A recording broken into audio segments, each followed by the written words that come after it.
تو غرض یہ کہ دماغ میں یہ بیٹھا ہوا ہے کہ ہر دنیاوی حاجت کے لیے کوئی الگ وظیفہ ہے. بہت بڑے بڑے وہ چھپے ہوئے نا کتابیں، وظائف کا انسائکلوپیڈیا، سمجھے آپ.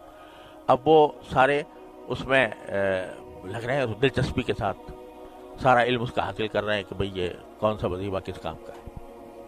تو میرے بھائیوں اور بہنوں، یہ جو علم ہے یہ دین کا علم نہیں ہے، یہ دنیا کا علم ہے.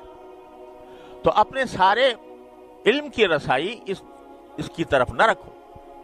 ایک مومن کے لیے تو جو سب سے بڑا تعویذ ہے، سب سے بڑا عمل ہے، سب سے بڑا وظیفہ ہے، وہ کیا ہے؟ 2 رکعت نماز حاجت پڑھ لے اور اللہ کے سامنے ہاتھ پھیلا دے. ہاتھ پھیلا کے کہہ دے یا اللہ میرے گناہوں کو معاف فرما دو.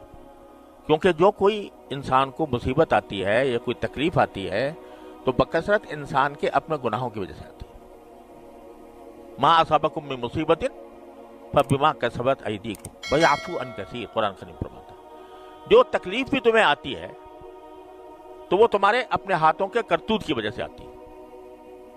اور ویعفو عن کثیر، اللہ تعالیٰ بہت سے گناہ تو معافی کرتا رہتا ہے، لیکن کسی گناہ کی وجہ سے پکڑ بھی لیتا ہے، کوئی تکلیف آ جاتی ہے. تو اس واسطے سب سے بڑا وظیفہ یہ ہے کہ آدمی اپنے گناہوں کی معافی مانگے، 2 رکعت نماز حاجت پڑھے اور اپنے گناہوں کی معافی مانگے کہ یا اللہ جو کچھ ہو رہا ہے شاید یہ میرے گناہوں کی وجہ سے ہے، اللہ مجھے معاف کر دے. اہتمام کے ساتھ، خشوع کے ساتھ اللہ کے سامنے گڑ گڑا کر معافی مانگ لے اور جو حاجت ہے وہ مانگ لے. یا اللہ میں تو بے وسیلہ ہوں، میرے پاس کوئی اور کچھ نہیں ہے، اے اللہ اپنے فضل و کرم سے میری یہ حاجت پوری فرما دے. یہ ہے جو اصل وظیفہ ہے جو رسول کریم صلی اللہ علیہ وسلم کو بتایا ہوا ہے. یہ ہے اصل وظیفہ. جو کوئی حاجت پیش آئے اس سے زیادہ بڑھ کر کوئی وظیفہ نہیں ہے. دعا اللہ تبارک و تعالی اس پر ثواب بھی ہے، ہر دعا پر ثواب، چاہے دنیاوی مقاصد کے لیے مانگ رہے ہو تو وہ اس کو اپنا وظیفہ جان بناؤ، اس کو حرز جان بناؤ. اس فکر میں نہ رہو کہ کون سے وظیفے سے کیا ہو جائے گا.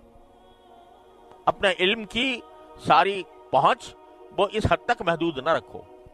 قرآن اس لیے نازل نہیں ہوا تھا